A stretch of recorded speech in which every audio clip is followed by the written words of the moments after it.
Programa Saúde em Pauta. Oferecimento Oral Sim e Colchões Probel.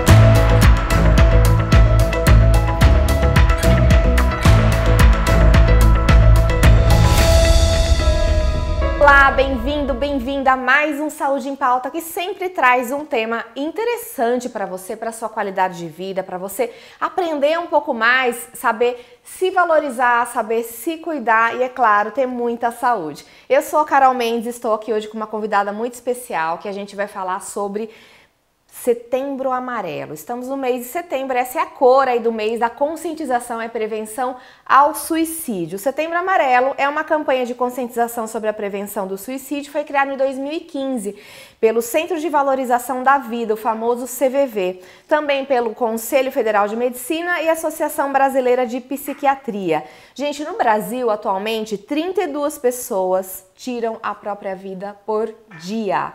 Então é um assunto que a gente tem que olhar, que a gente tem que cuidar, que a gente tem que observar e tem que saber formas aí de prevenção, até das pessoas que a gente convive, saber como lidar com isso.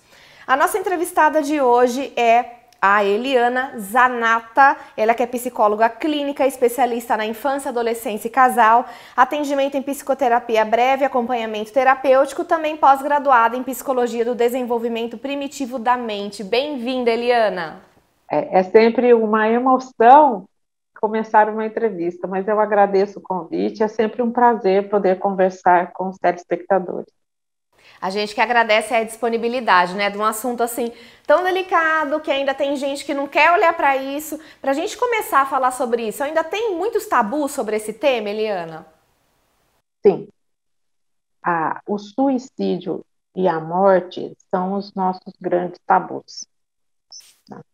Porque se falar, né, de algo que é efêmero, que não é material, é muito difícil. E nós mexemos com questões muito, muito, muito antigas, primitivas. Então, as pessoas acham que falar sobre o suicídio é também incentivá-lo, e não é. Poder falar do que causa o suicídio, que é um grande sofrimento.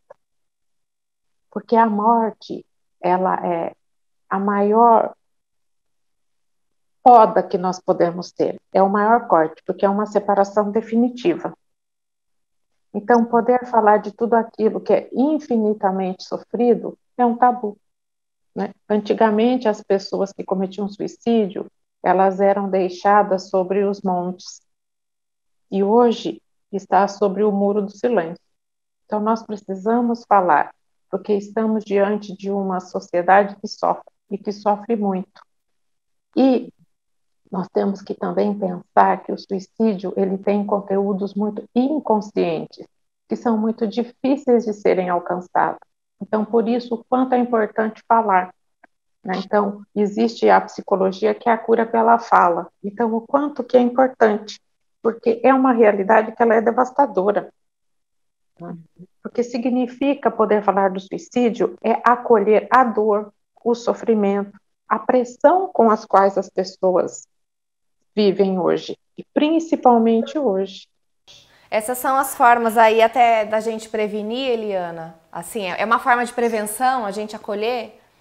Sim, sim, porque quando nós podemos falar daquilo que nos abate, daquilo que nos faz sofrer, e principalmente das questões que são mais inconscientes, é o único caminho, não existe outro. Porque às vezes precisa entrar com alguma medicação, né? Porque às vezes a pessoa apresenta sintomas extremamente altos de depressão, né? Gandhi tem uma frase que ele diz assim: olho por olho se faz uma sociedade cega. Então, eu acho que nós estamos diante de uma sociedade cega para um problema. Você disse, né, que 32 pessoas tiram a vida por dia. No sábado passado, eu participava de um webinar com o professor Neuri Botega e com o professor Roosevelt Cassorla, que ele estava lançando um livro exatamente sobre suicídio. E o professor Neuri trouxe uma informação, ele disse assim: um ônibus hoje sofreu um acidente e morreram 42 pessoas. 42 pessoas é bastante, aí todo mundo concordou, né? E concordamos agora.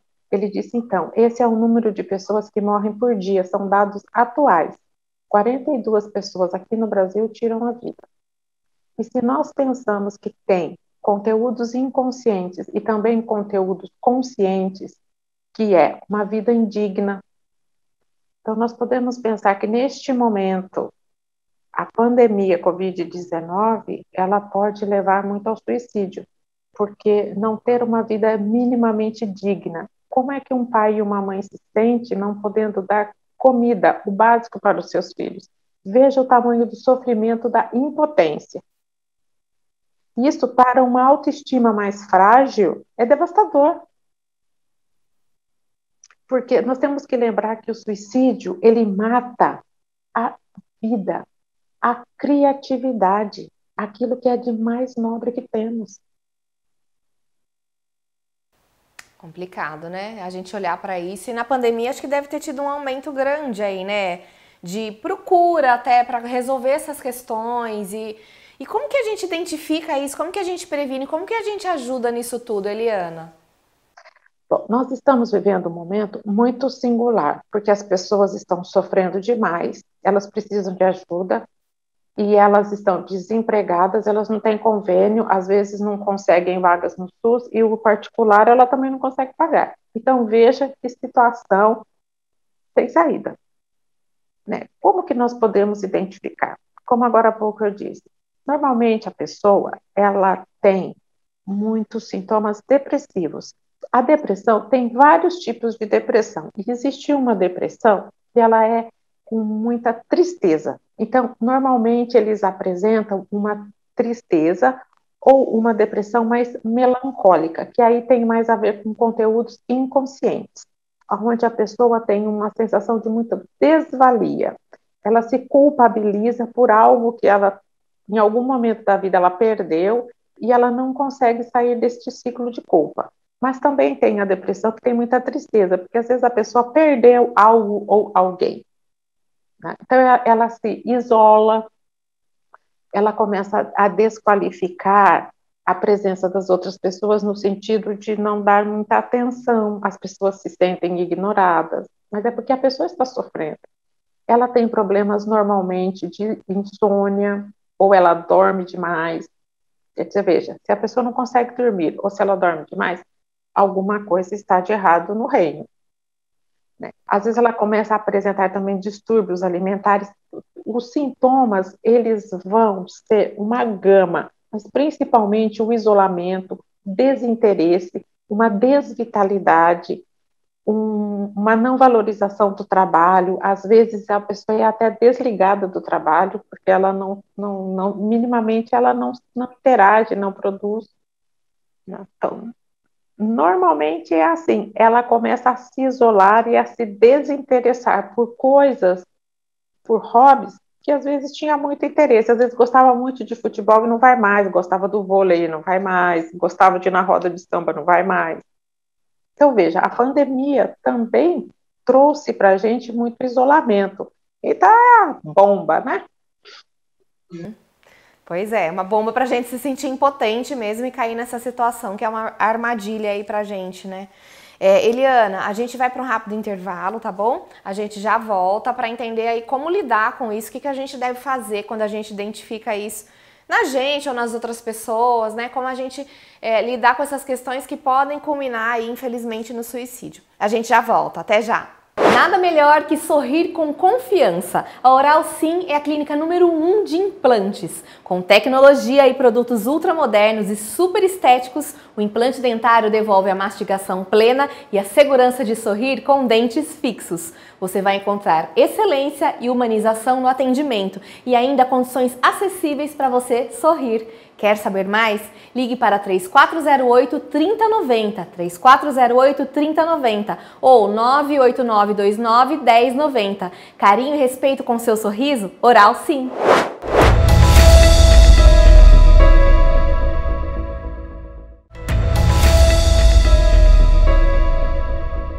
Olá, estamos de volta com Saúde em Pauta. O tema de hoje é Setembro Amarelo. Estamos falando de prevenção ao suicídio. Como identificar alguns sinais aí, de repente, algumas pessoas, para a gente poder ajudar de alguma forma, né? Até na gente, né? Se a gente perceber aí, como a psicóloga Eliana Zanata conversando aqui com a gente, uma presença muito especial, uma participação muito especial no programa de hoje, ela está nos dizendo, né? Nos disse no primeiro bloco sobre, de repente, o desinteresse por alguma atividade que sempre se praticava, ou muito sono, ou falta de sono, ou um distúrbio alimentar, né? Alguma coisa muda aí que mexe no consciente ou no inconsciente que pode levar aí, infelizmente, ao suicídio, e é interessante a gente identificar. Identificado isso, Eliana, o que a gente faz? Como que a gente aborda? Como que a gente chega nessa pessoa? O que a gente deve fazer? Bom, é importante, Carol, também ressaltar que em algum momento da vida todo mundo pensa em suicídio, porque às vezes a vida pesa muito. Então, pensar é diferente de passar para o ato, porque falar da prevenção é isso. Eu posso pensar qualquer coisa. Eu posso até pensar em quebrar o celular, a cara de alguém porque me fez alguma coisa, mas veja, pensar, mas depois a raiva passa, depois às vezes a gente até conta, viu, fulano, eu fiquei tão brava que eu fiquei com vontade de quebrar sua cara, mas eu não quebrei, tô aqui. Então veja, pensar é muito diferente de fazer.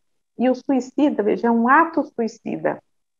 O suicídio significa, a palavra significa tirar a própria vida. Então a prevenção, em primeiríssimo lugar, é quebrar o tabu do silêncio. Em primeiro lugar. A mídia tem uma importância extremamente grande nisso, e os profissionais da saúde também, mas a mídia precisa abrir para que nós possamos falar, né? Então, a primeira coisa é poder falar, né? É falar sobre esse sofrimento e da possibilidade que existe de ultrapassá-lo, né? Porque se nós continuarmos nesse tabu, é como se nós impedíssemos que a nossa própria humanidade se manifeste, é como se nós matássemos a nossa própria humanidade, de poder reconhecer o sofrimento do nosso semelhante, porque afinal de contas, nós somos feitos do mesmo barro, e isso é uma condição dramática e urgente.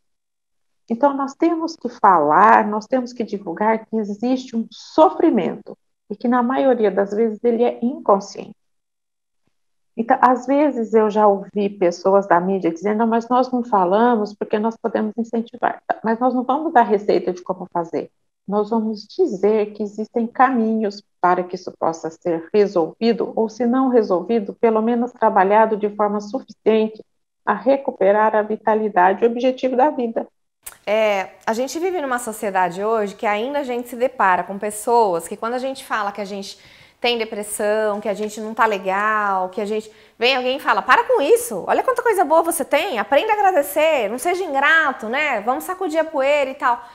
E só. Aí no outro dia você volta a ter esse pensamento, aí você de repente chega para essa pessoa que é mais próxima que você, ainda a gente continua com esse preconceito, né? Então você não fala, aí você vai guardando, e se aquilo vai se tornando repetitivo, então assim, a gente lida com isso também, né? E apesar de ser falar, muitas vezes nós falamos que a depressão foi a doença do século, a doença do século, não sei, né, os distúrbios aí que a gente passa, muita gente ainda não acredita, acredita que é um sinal de fraqueza, né, então a gente ainda lidar com isso ainda é muito complicado na sociedade, né, não é verdade? Sim, porque nós vivemos numa sociedade do espetáculo e da alta performance, então fracassar já é um suicídio, já é a morte. Porque eu tenho que estar sempre linda, bela, sorridente, com muita grana e por cima da carne seca.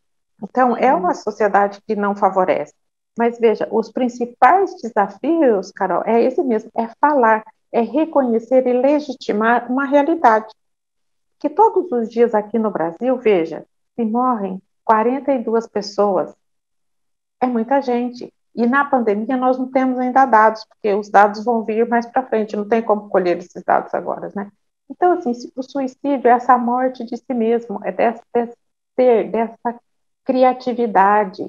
Então, nós temos que pensar como é que esta sociedade está, né, acolhendo as pessoas, permitindo um laço afetivo e uma condição delas existirem, de ter um subjetivo, Então, assim, é responsabilidade da sociedade trazer isso à baila, né? Porque a pessoa que pensa em suicídio ou ela tenta, evidentemente ela está sofrendo.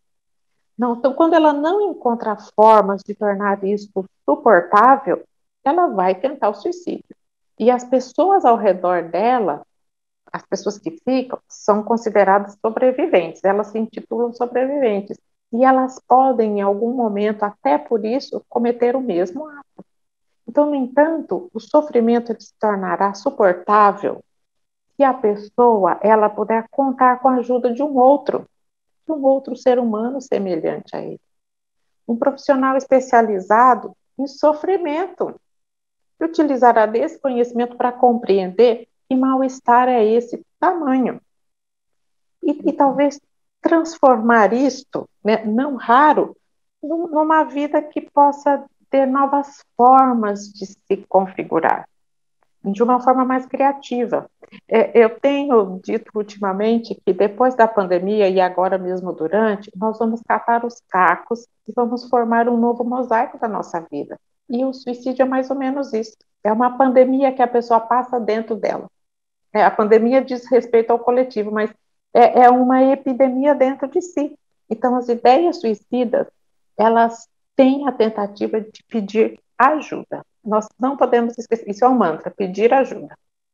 Tá. E o que a gente tem que fazer então? Por exemplo, eu identifiquei isso na minha mãe, no meu parente, no meu, sei lá, na minha tia, né? Eu tentar ouvir, acolher e tentar levar para um profissional especializado? Sim. Dizer que o sofrimento é inerente à vida, legitimar. E, de fato, né, essa pessoa precisa de ajuda, inclusive para chegar a um profissional. Então, é reconhecer, é não passar por cima, não falar que é frescura, porque não é, é sofrimento. E sofrimento emocional, que ele não sai em nenhum exame, mas nós estamos vendo, e contra fatos no argumento. Nós temos um fato ali, a pessoa está totalmente diferente, isolada, não quer conversa, né? Usa muito, e normalmente faz uso de muita medicação, às vezes, porque nós também podemos pensar que o suicida, quando ele tem a ideia, ele não está podendo fazer as coisas por si no sentido de se ajudar, né? Mas isso é um caso extremo, mas nós também podemos pensar que existem outras questões que são mais inconscientes, né? Que é que o suicida, principalmente, ele acha que ele vai acabar com o sofrimento dele, porque ele não quer acabar com a vida dele, ele quer acabar com o sofrimento, mas o ato dele é tão radical que ele acaba com a vida, né?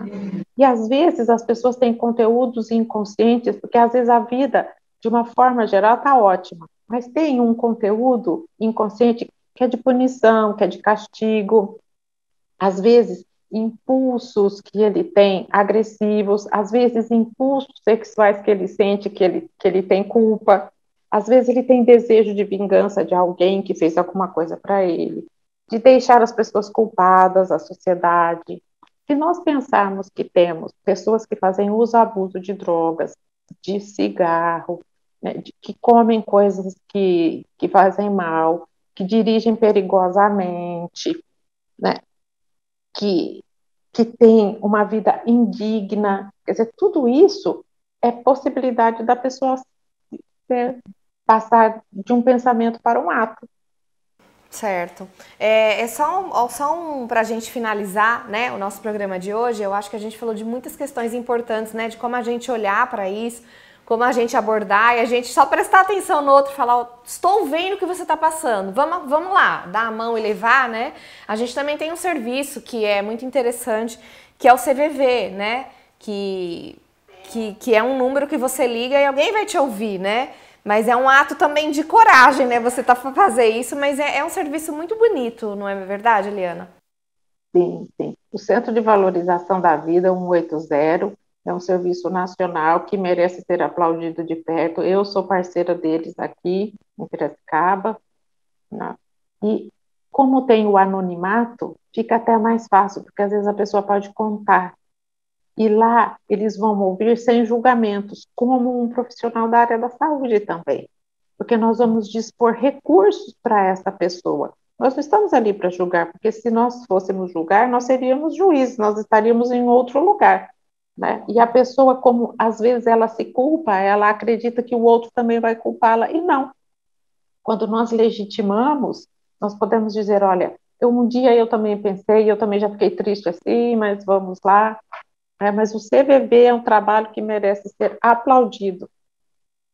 Que legal, gente. É o número 188 aí, como informação para quem está acompanhando Saúde em Pauta, é o número 188. Eliana, obrigada pela sua participação, viu?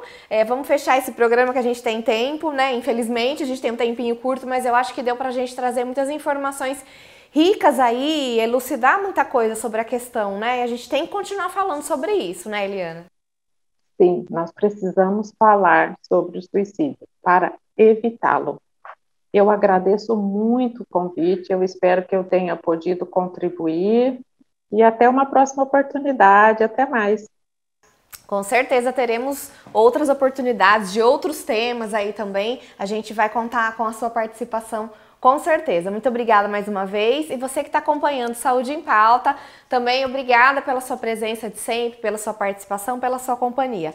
Toda terça-feira tem um programa inédito. Se você perdeu algum, acesse o QR Code aqui que você tem acesso às nossas redes sociais, a todo o nosso conteúdo que é rico de informação para a sua qualidade de vida.